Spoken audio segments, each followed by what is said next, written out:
الحمد لله الذي جعل كلمة الإسلام والمسلمين هي العليا وجعل كلمة الكفرة والمشركين والملحدين والمبتدعين هي السفلى وصلى الله تعالى على خير خلقه محمد وآله وأصحابه أجمعين. أما بعد فأعوذ بالله من الشيطان الرجيم. اهدنا الصراط المستقيم صراط الذين أنعمت عليهم غير المغضوب عليهم ولا الضالين آمين.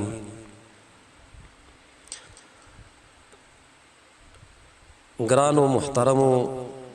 عزت مندو اوریدونکو په سوشل میډیا دا خبر ډیر چکر کوي او د علماو په منځ کې یو عجیب اختلاف روان دی او عوام بیچارگان هم متحیر دي، حیران دي.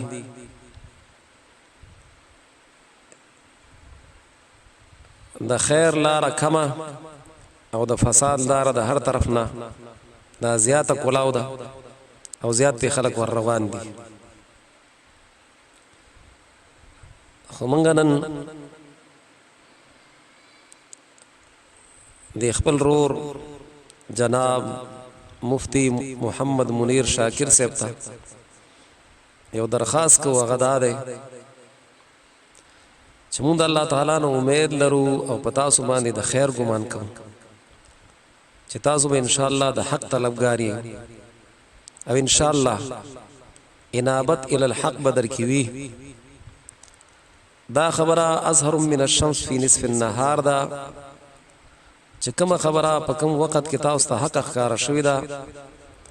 غي د پاره مو هر قسمه قرباني ورکړی دا. لیکن جناب مفتی صاحب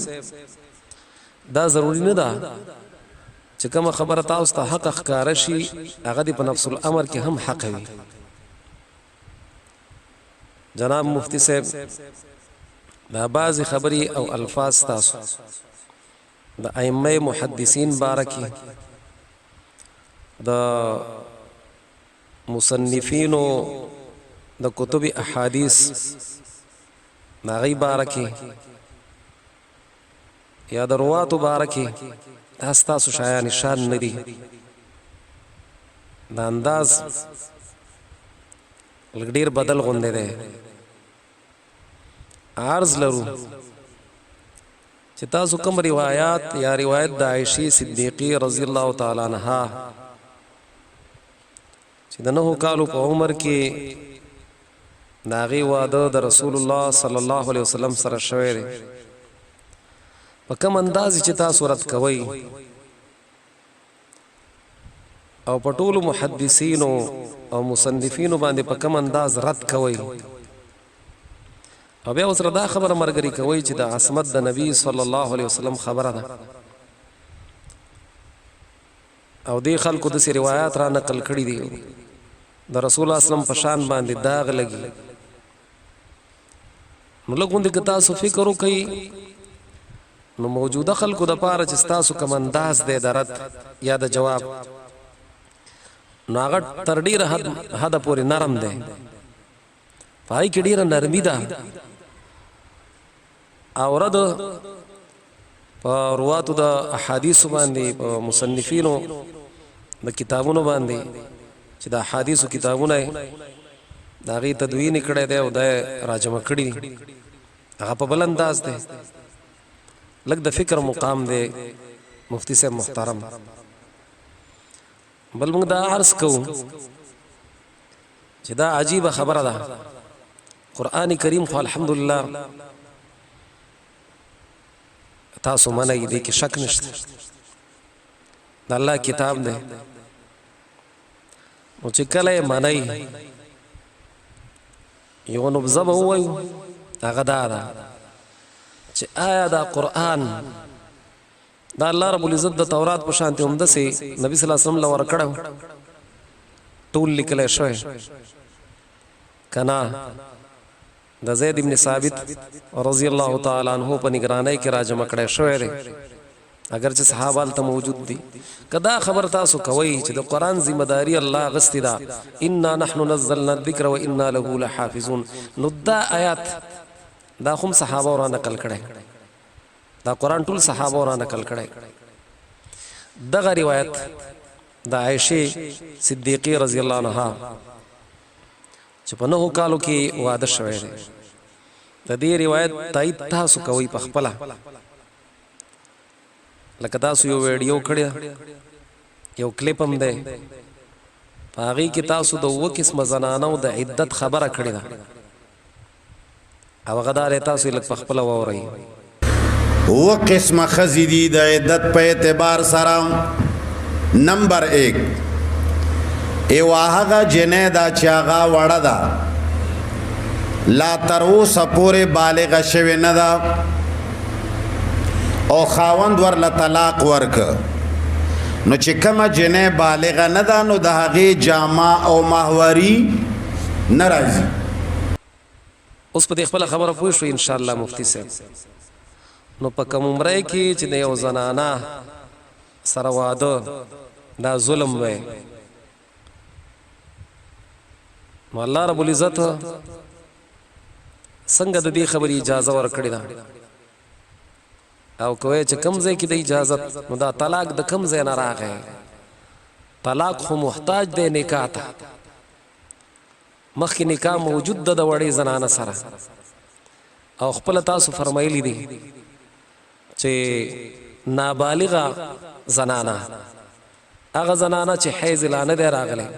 جامې لا نه دی راغلی مهواري لا نه دی راغلی نو نکاح شوی ده نو ځکه طلاق راغلی دی خو عجیبه خبره ده که حدیث دلته یي بالکل چې نه منې نو مې منه خو دې قرآن سره به څه کې دا نابالغ جنۍ سره نکاح او د نابالغ جنۍ طلاق دې کې بله خبره نه چلیږي عوامو ته که هره خبره تاسو پیش کړئ نو بله به کې نه چلیږي طلاق چې راځي نو طلاق د نکاح تابع دی چې نکاح نه ده شوی طلاق د کم ځای نه راغی و نکاح شوی ده او نکاح چې ناروا و نو الله رب العزت د نابالغ جنۍ د طلاق خبره څنګه کوي داسې به فرمایلی وی چې دا حرام کار دی او مې کوي د نبی صلی الله علیه وسلم عزت په دې نه خرابېږي بل د آیات کې عموم دی یعنی د عام خلکو دپاره دا خبره ده نو عام خلک